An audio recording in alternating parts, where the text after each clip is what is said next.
Hello everyone, it's Hooves of Doom with another video for you guys, and I think this is going to be an interesting one. This is about my take on magic and summoning. Now, summoning is one of those really controversial issues. I'm sure we all know. It really makes people really uneasy. There's some people that absolutely hate how it works. Um, and there's that real divide between how people are playing it. Do you go off the scrolls or do you allow any magic user in the army to summon whatever troops they want? And I'll be interested to see what GW does with the FAQ that they are developing for Age of Sigmar, because I know that that's one of the most frequently questions asked, and I'm sure it will be addressed. Personally, I'm not really too concerned about it. I personally view the scrolls, how they interact on the board is, in order to summon, you need to have the unit on the board, because I feel like the ability to summon is only active when you have that war scroll in use. Thankfully, most of my games are with my wife, and she's in agreement on there, and she plays the vampire counts, and so there's no problem at all with what can be a controversial issue in the community. So I've played almost every single one of my games with either an army that can summon or an enemy that can summon. And I'm not that concerned. We've been playing, I think, Clash Comp the last few games, and we haven't devoted a separate pool or anything for summoned units, but honestly, it hasn't changed the game. My wife loves to summon. She summons every opportunity she can, and I would say the games are close. I have not been completely floored by tons of units appearing constantly. The constant Vargulfs are a little bit of annoyance, and certainly I could probably say that did cost me maybe the last game, but I think mostly it's my ridiculous rolls on the mystic terrain that completely screwed me over. So I would say it hasn't been that big of a deal for me. It hasn't shifted the game in either direction. It's actually added a lot of flavor. And when you play a lot of scenarios, you don't need to worry about pure combat effectiveness. Something like the ritual, for instance, where if you get a hero over to the location where the ritual is being performed, uh, providing you can survive a single turn, you win the game on a 2+. So if you have a big flying monster or something that's really resilient, you could win the game with one single model, providing you can survive that turn. So it's not, so then it's about, can the opponent spread out their armies so that there's no holes in which they can jump over or run through, that type of thing. To me, it's much more like a game of football or rugby. I really like it though. But that's the beauty of those scenarios. They have an almost inherent balancing mechanism in there that's not about army balance at all. That said, we haven't really exploited things in our game that really mess with summoning. So I know one thing that people do is they summon a caster that then goes and brings more guys on, and he brings more guys on, and he brings more guys on. We haven't had that type of issue. As in all things with wargaming, the best comp is don't be a douche, and I personally wouldn't perform that type of thing, especially if I knew it was going to give me an advantage that my opponent couldn't overcome. I think when you look at games like Magic the Gathering, there's a reason why those types of events that can get chained are generally restricted. Yes, it's still the hero phase, so technically a unit that gets summoned could cast if they have that ability. I personally would say that they can't, just because I think that makes it a much more entertaining game, and it's balanced. The next magic phase they can, so it's still very, very powerful. You could then cast twice as many the next magic phase, and twice as many the following magic phase, but it still has some degree of restriction to it.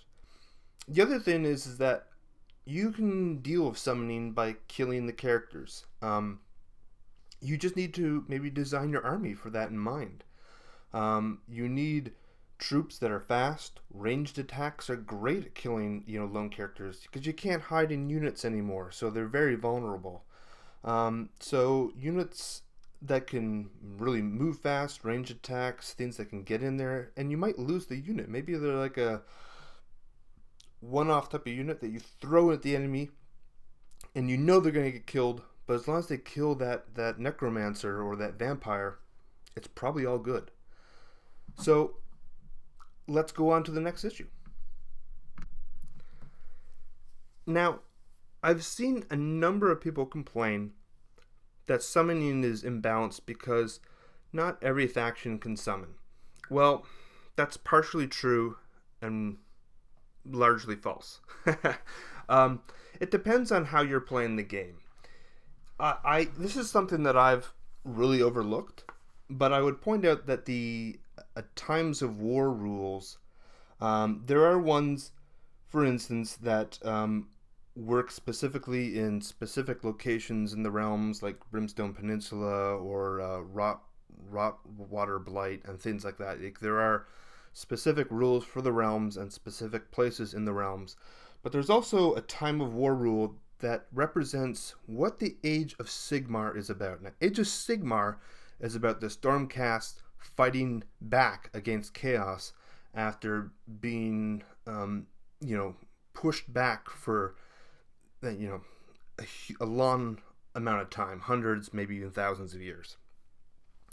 And so there is this section in the hardback rulebooks.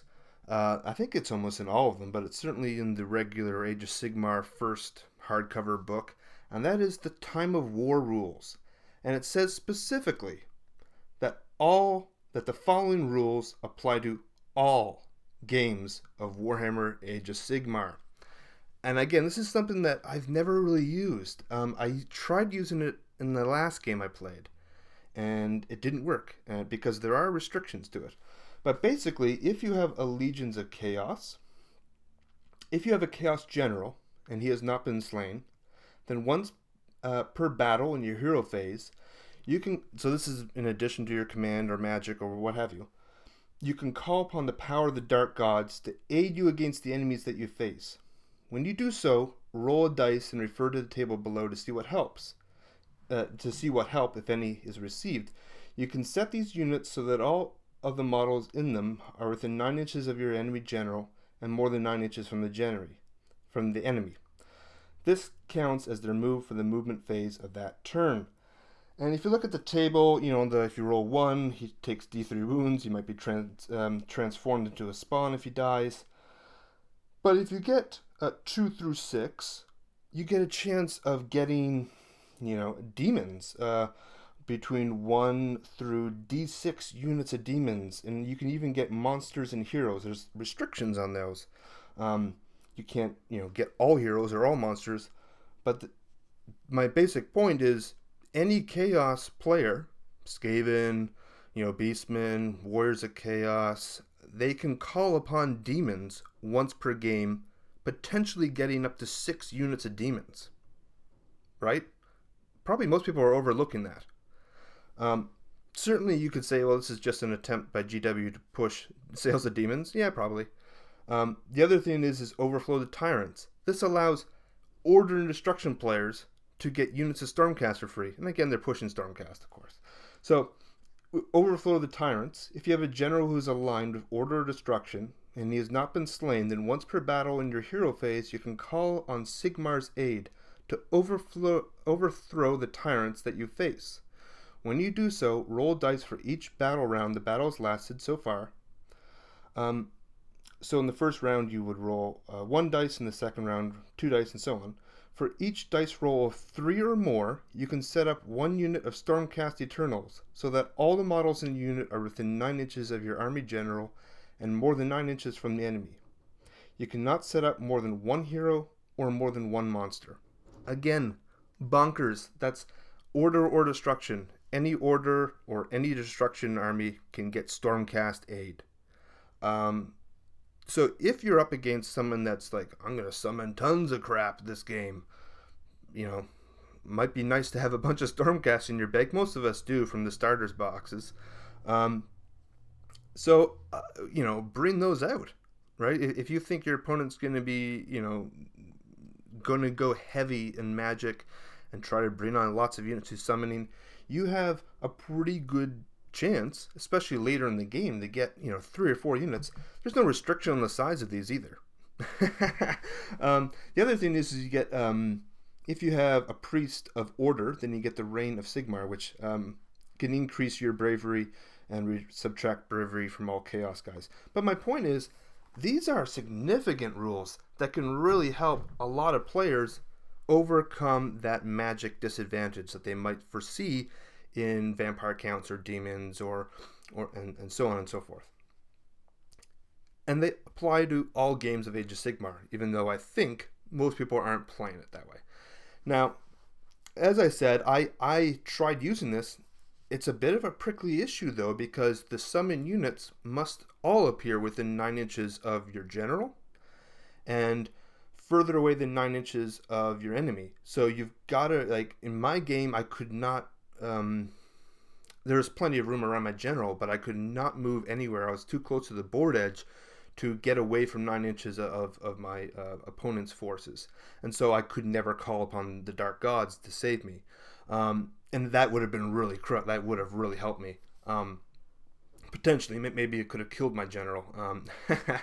But the point is that's, it has some restriction there. You've got to maybe do it earlier in the game. The Stormcast one might be more difficult because it gets, as your need increases throughout the game, as your guys are getting killed, the likelihood of getting Stormcast increases, but also it's very unlikely that you're going to be in a position where you have that 9-inch bubble around your guy that's open and clear, both in terms of space, right? If you're surrounded by your own guys, well, you can't put down any models in that space, but also 9 inches away from the enemy. That's a pretty sizable little bubble that you need to maintain. So call upon the Dark Gods early, I guess, would be the thing, and I don't know, maybe keep your Stormcast general back until later in the game and then call upon more help or whoever you're playing. You could be using it if you're Empire, Bretonnian, or whatnot. One thing interesting, that these rules only apply to chaos, destruction, and order. No death. And I guess that's because death can always summon. And probably most people that are playing death use a lot of necromancers and vampires, and almost all characters, with the exception of the White Kings, can summon. The other thing I would say is that it leans more heavy towards demons because it's just chaos general. If it was like a mortal chaos general can do this, and therefore demons can just bring on their own troops with their own magic. But no, like a demon general could call upon the Dark Gods and get more demons in addition to whatever he can bring on with magic. So that's a little bit of that's pretty powerful. So what are the downsides of summoning?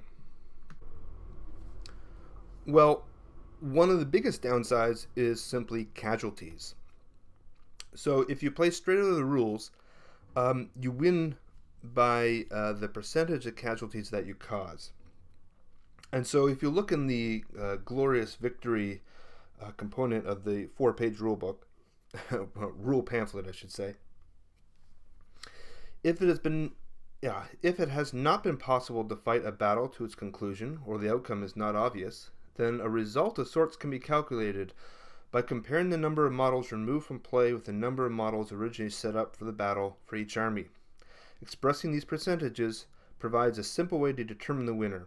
Such a victory can only be claimed as a minor victory. For example, if one player lost 75% of their starting models, and the other player lost 50%, then the player that only lost 50% of their models could claim a minor victory. And then this is important.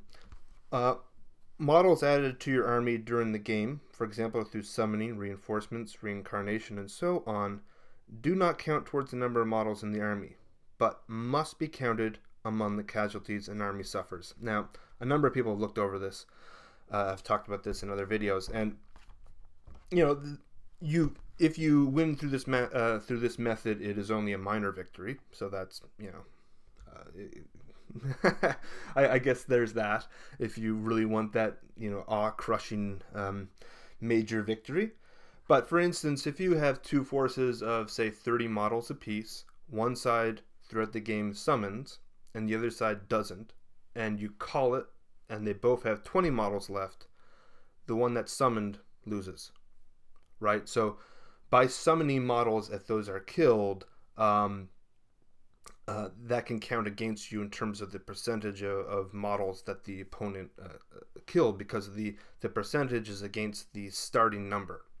So one thing I would say is that mostly applies to games straight out of the rules, the basic rules. Most of the scenarios, there are some scenarios that are determined by casualties, but most have specific objectives that are not purely casualty related. There are other disadvantages to summoning. For instance, the fact that there aren't many summoning attacks that or units that actually shoot. Most of these are melee troops, and universally they must be deployed 18 inches away. Now, there's also a range in which you can deploy them. That varies between the different armies, but it's always at least 9 inches away from your opponent. So that means that you have about a 33% chance of charging the enemy, which means you have, it's more likely that you won't get the charge off and you can't move and so on and so forth. So the benefits of bringing on a unit through magic is that you mostly get the benefit the turn after. So it's like a delayed effect, whereas if you use Arcane Bolt, you'll get something that turn, or Mystic Shield, for instance. Because if you combine that with the note on casualties, the people that charge during their turn, that gives the opponent a pretty big advantage, whoever can charge first, because then they get to choose the order of attacks, and you can kind of rig the system so that you get more attacks than your opponent, depending on who gets to choose and how many combats there are. But my point is that you can easily summon a unit and just have it, not be able to charge because it failed, and then the following turn to have that countercharged, that same unit countercharged, and then just utterly annihilated before it gets the chance to do anything, because most of these summoned units are quite small, so the likelihood that it's going to survive more than one turn of combat isn't that great. It depends on how powerful, of course, it is. So I think that's one possibility. There are other factors. For instance, the spells, and I'm going to go through each of the spells that all the factions have, and they're not all equal. Some are more powerful than others, some offer better advantages. I think in many instances you might be better off using Arcane Bolt or even Mystic Shield. Mystic Shield is one of those things that's very situational. It can be very critical. Arcane Bolt, though, is, for instance, to get it off, you need to cast a 5 or greater, an 18-inch range. So a 5 or greater is really easy to cast. That's most of the time you're going to get that off. And on average, you'll do 2 mortal wounds. But, if you're not in range or there's nothing that's susceptible to it, you might go with bringing on another unit through magic. But there are many, maybe there's a unit in cover and it has Mystic Shield on it and it can't be hurt by mundane attacks. Maybe you don't have a lot of units of Rend. Arcane Bolt is probably your best option in that case. Also, if there's something that's like an absolute meat grinder, like a type of unit you just never want to get in close combat with because it's just going to destroy you, Arcane Bolt that from a distance and shoot it if you can. Mystic Shield, as I said, it can actually be far more powerful than anything you could possibly summon. If you can combine several Mystic Shields to get a potential 1-up, great, do that. That'd be awesome. And I don't have a problem with that because, if it takes 2 or 3 wizards in order to achieve that effect, that's an enormous amount of resources for a unit that can be hit by Arcane Bolt in return. That there are so many mortal wound effects that I just don't see a 1+ unit as being that overpowered. Plus, there's a lot of units of Rend, so I'm not really worried about people stacking Arcane Bolt at all. And I think that Arcane or Mystic Shield can outweigh some of the ability to bring on new units. If you have a close combat where you have maybe two combats going on, one is like your uber close combat unit, and the other is a unit that you certainly care about, but it's not going to do as well, or maybe it's up against like the opponent's really good combat unit. It's your turn. You get to choose. You choose the one combat that you're never going to absolutely crush, and they're not going to have a lot of models left to resist. The second unit you cast Mystic Shield on to protect it, and that can work, I think, better. There are many circumstances where you might want models that are on the table to simply survive, rather than trying to bring on more units. So there are some other restrictions as well. The fact that it's a range limited, you can't just bring on a unit and place it anywhere on the table. Most of the summonings about 18-inch bubble around your magic caster.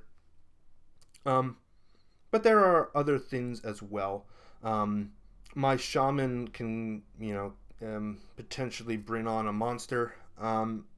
It's limited. It's a 9-ups casting, but you can bring on any monster you want.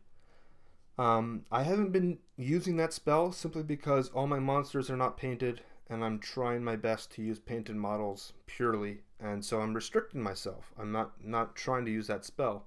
The other thing is you need to physically own these models. The best units that you can bring on, if you'll see as I rank them, you're going to see that the best ones are usually the bigger, badder ones. Most people don't own more than one or two of those, so you're not going to have half a dozen huge dragons waiting to be brought on through wizards.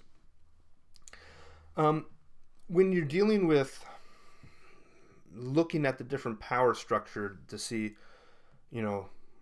which the ability to bring on more units, what spells are better than others, I think it's a toss-up between the effectiveness of the casting roll and the effectiveness of the unit. So something like a Terrorgeist is really, really good, but the casting roll is really, really high. So you might only have a 1 in 6 chance of getting that off. That's not that great. If you can get maybe, in the equivalent of like 30 or 40 skeletons for the cost of one Terrorgeist, that might, over the course of a battle, be a better decision. Speaking of my shaman, for instance, trying to get that monster on, one of my first games of Age of Sigmar, I spent the entire game trying to cast that stupid spell and never got it off. So, in that case, it may have been better to, he doesn't actually have any other capability to bring on any other units, but maybe Arcane Bolt would have been a much better choice. Had I gotten half a dozen casts of Arcane Bolt, I probably would have done much better. So let's take a look at how I'm going to stack and review the power balance. So in the following slides, I'm going to review every unit that can be summoned and their approximate power. And so how I'm doing this, and there's a lot of information here, so you might want to pause if this is something that really interests you on each of the slides to really look it over. But I'm breaking it down by name, and then the casting value for the number of unit or models that are being summoned, and then the pool choices. Now, I'm using Clash Comp as just to kind of give you a rough estimate of the effectiveness. I'm using the free PDF War Scrolls, and I don't think there's much of a difference between those and the newly released scrolls in the Alliance books for the purposes of the casting values and things like that. It could be different, I guess. I'll know more because I'm supposed to get those books in the next couple weeks. And I've listed the different spells based upon the best spells will be listed first and the worst ones will be listed below. And so for each of these units, there's a lot of factors like movement, the range of attack, special abilities, rend, damage, etc., etc. And that's really difficult to represent, so that's why I went with the pool choice. So the pool choices aren't, a perfect balance. There's certainly a couple questionable allocations, I guess, or certainly some of the pool choices seem a bit weak. But it'll give you a rough idea of the strength of each of these units when they get summoned and the odds. So, for instance, if someone has a really high casting cost, but the pool choice isn't that great, like it's actually somewhat of a weaker unit, I'm going to rank that lower than something that is, half decent, but for really low casting costs, because I think that that's something to really consider.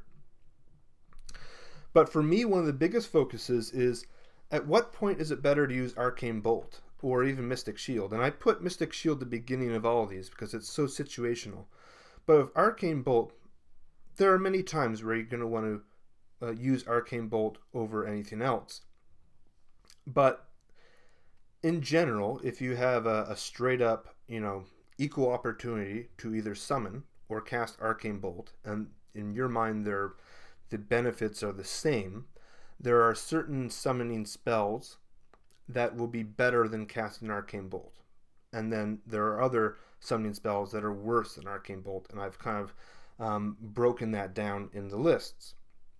Now, of course, all of this is determined by how you are bringing on models in the first place. Do you have an open concept where you can try to bring on or cast anything?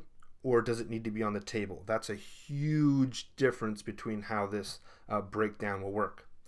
But again, enough of me just constantly yakking. Let's take a look at those charts. So the first chart up is vampire counts. And I just wanted to point out that there are times where you want to summon a weaker unit simply to get something on the board. If your necromancer is in a really weak position, he's about to get charged or something, you just might want anything up at all, no matter how crappy it is, just to act as a block. There are some spells, for instance, that allow you to summon between like 1 and 3. For all intents and purposes, I've listed those as the highest level, simply because it just makes sense if you're comparing the power level to look at the highest one. So with vampire counts, the longest range, or the range of the spells, is 18 inches. So Mystic Shield could be more powerful than all of these. That's the same with all the charts. The best one, in my opinion, would be Zombie Dragon. It's a 10 plus, which is really high, but the pool choice is a 3.5. And, well, actually, these might be better. So the Harbinger and the Archai, these things are gross for a really low casting value, or rather an average casting value. So like a 50-50 chance of getting these things off, essentially. Actually, a little bit higher than that. You'll get 2 of these, which is extraordinary because if the unit doesn't have a minimum. Normally, I would say these are 1. I would have thought that you'd get a single 1, but you get 2. And these are ranked on the pool choices as 3 points because they're 1.5 each. Really, really good. If you look, like the Terrorgeist is only ranked as 3, and it needs a 10 plus. And so those 2 absolutely dominate the vampire count abilities to summon on more units. And you got below that the Vargeist and the Cryptors. Those are both good. If you get 3, okay. If you get the 6 each, you're amazing. Really good. Again, same with Hex Wraiths. 5, okay. 10, awesome. Now you only have about a 1 in 6 chance of getting the higher casting off, but still really good. And then you get kind of like this lower tier, Vargolfs, which my wife is always summoning on, and man, I know they're good. 50-50 chance roughly to get this thing on. They're rock solid. Below that would be Black Knights and Ghouls, and then Bat Swarms of all things. I don't know. I don't know how good those are, but they're in the Clash comp. They're at 2 pool choices. I guess because they're fast and they have a lot of wounds, and their casting values dirt cheap. So everything below that, I would say, again, if you absolutely need to get something on the table in order to capture an objective or block or something, those are actually really good options because their casting values are nice and cheap. And these are, incidentally, the models that most people have in abundance, right? So these are probably the most common ones for you to try to summon. The others might summon once, and I guess if they die, you could try to summon them again, but you're not going to constantly be able to do it unless you just, purposely go out and buy a bunch of Terrorgeists. But for these lower tier, I would say it's better to use Arcane Bolt. You're probably going to have the odds of getting an Arcane Bolt off and doing something that turn is probably higher than bringing on, a couple, like a Karn Wraith or a Tomb Banshee or something like that. Those are absolutely pretty worthless. So the next table is for Tomb Kings. They have a very limited summoning capability. They can do it, but their units aren't that great, the ones that can summon. So you have an 18-inch casting range, which is good. That's a very long range.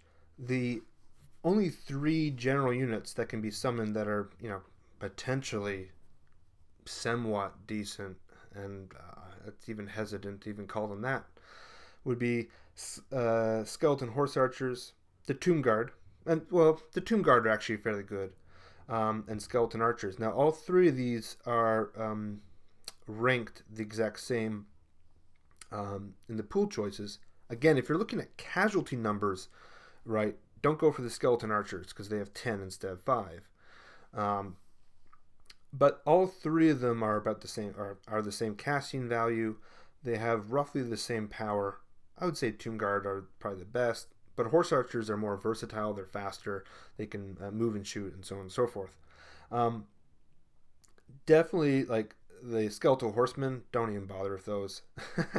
Or the Carrying On the Tomb Swarms. Again, if those are the only models you have, you're going to bring those on. Or if you absolutely need, something that's really fast to take out an enemy wizard, you might go for Carry On. I don't know. Or a Skeleton Horseman. But in general, at that point, Arcane Bolt's your best.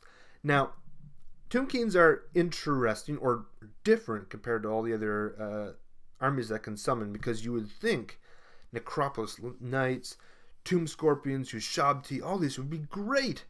And, the Vampire Counts can summon on their equivalent, their Monstrous Infantry. Tomb Kings can't. All of those are listed as reanimate, and what that means is you can bring back a model from a unit that's been lost. But if you actually look at the, there are circumstances where maybe you want that unit to survive and it's doing really good. But in general, if you break down the cost of pool choice for trying to reanimate one of these, it's not that great. So it's a 5-up for like roughly about half a point or 1 point pool choice. You can even bring back the skeleton crew on the skull thrower catapult or whatever. That's kind of funny. It does increase the effectiveness, but I think the circumstances where you would want to bring back the crew as opposed to something else are pretty limited.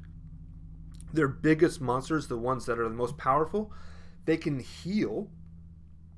But again, it's like between 1 and 3 wounds on a 6-up. So I would estimate that as being roughly in power equivalent to less than 1 pool choice, which is not a great use. You're better off using like an Arcane Bolt on whatever is attacking those big monsters.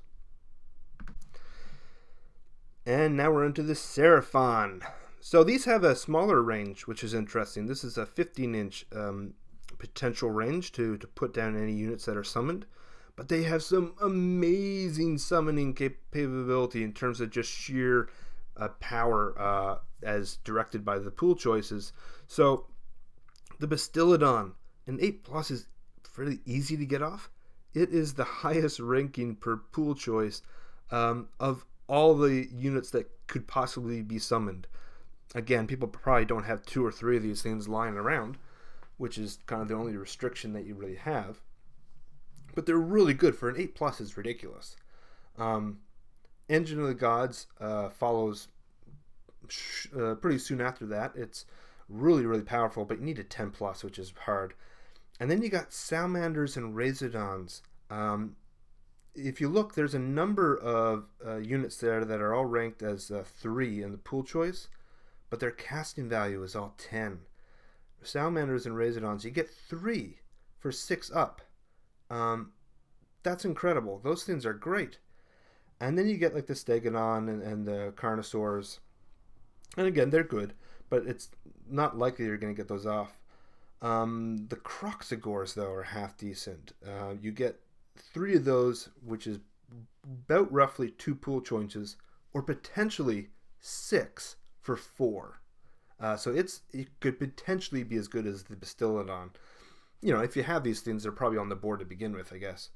The Chameleon Skinks are really good. The Pterodons and Riperdactyls, the Troglodon, it's actually one of the weaker ones, to be honest. The pool choice is good. Casting value is pretty horrible. In comparison to the pool choice. And Temple Guard and Saurus Cavalry, that's like the very bottom line. But not as bad as, this is a big chart, so hopefully you can see it all. But, they have so many units that can be summoned. It's ridiculous.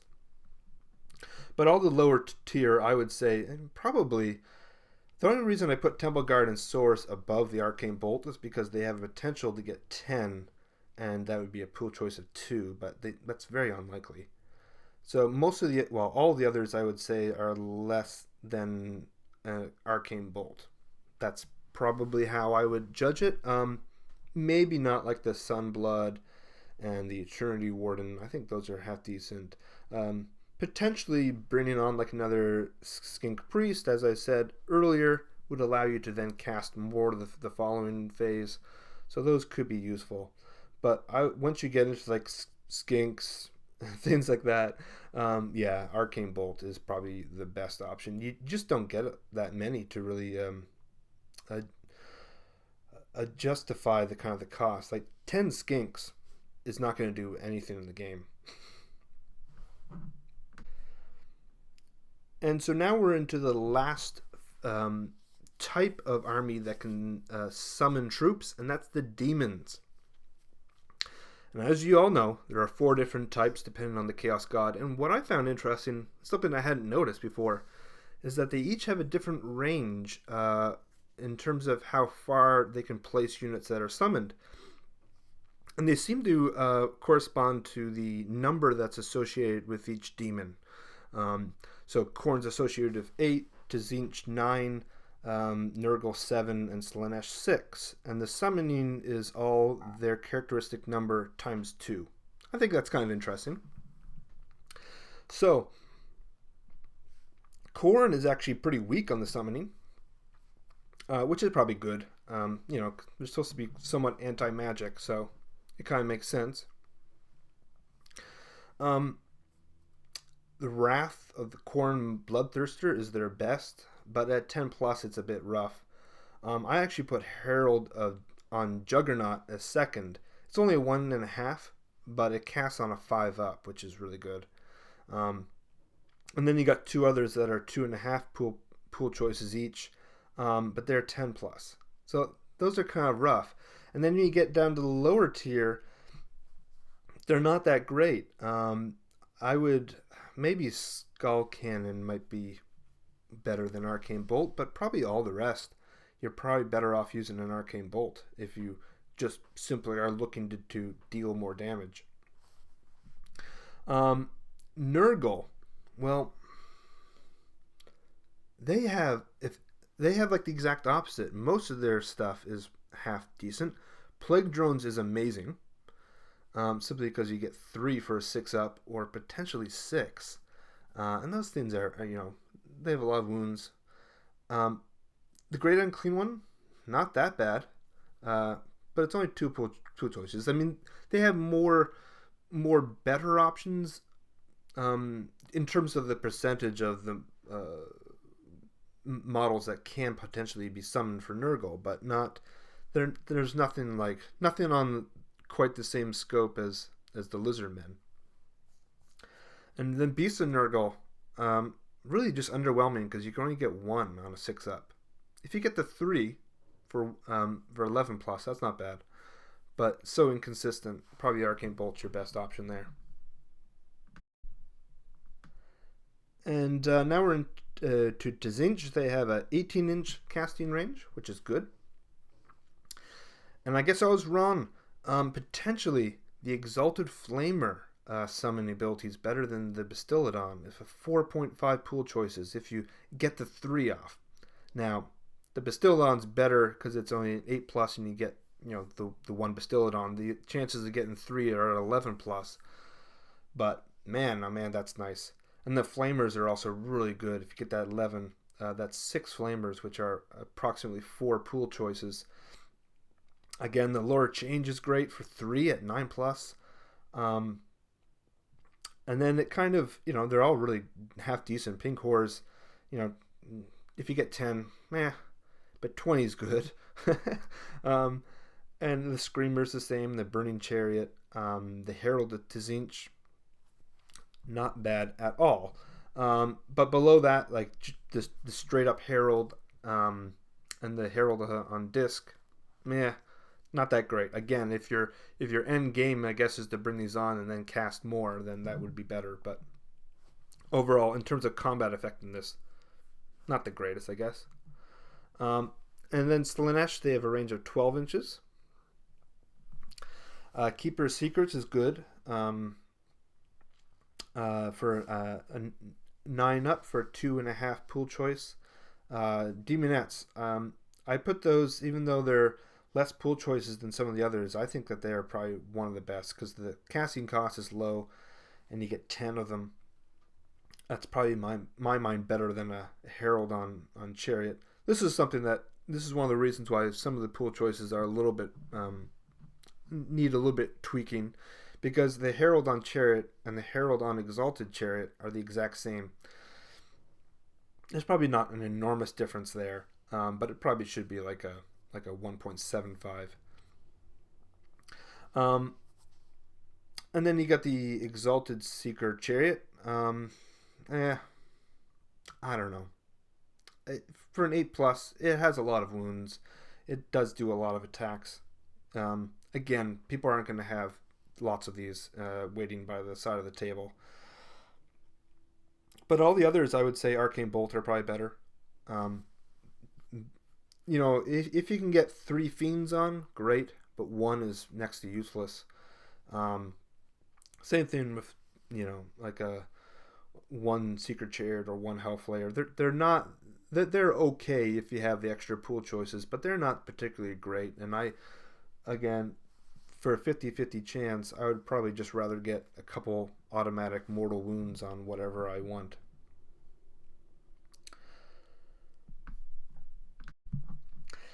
And then finally, we have the regular Demons, which have a 16-inch range.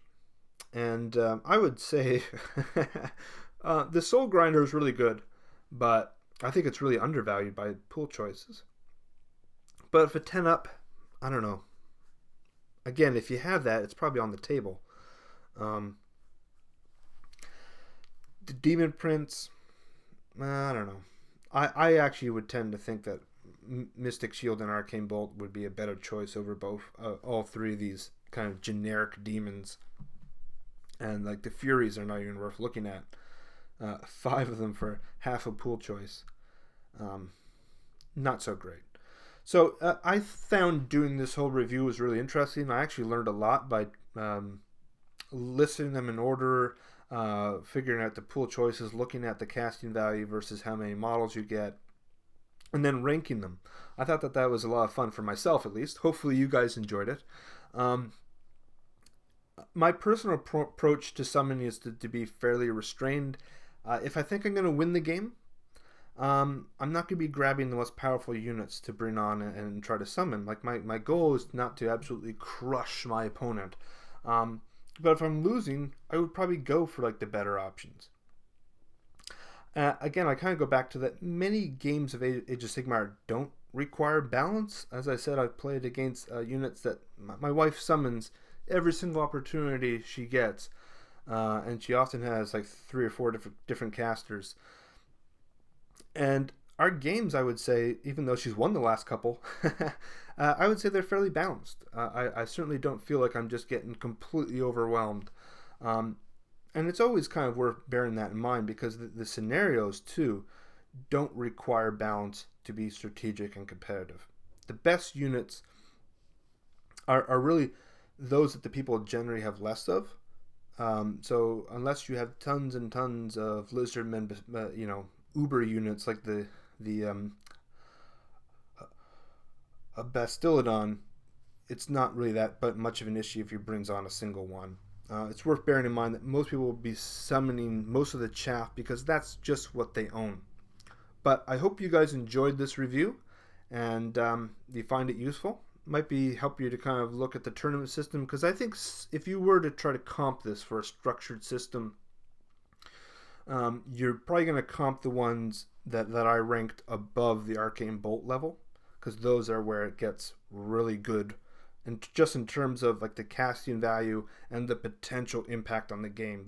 Those are the ones that really explode. So enjoy, guys, and have a good one.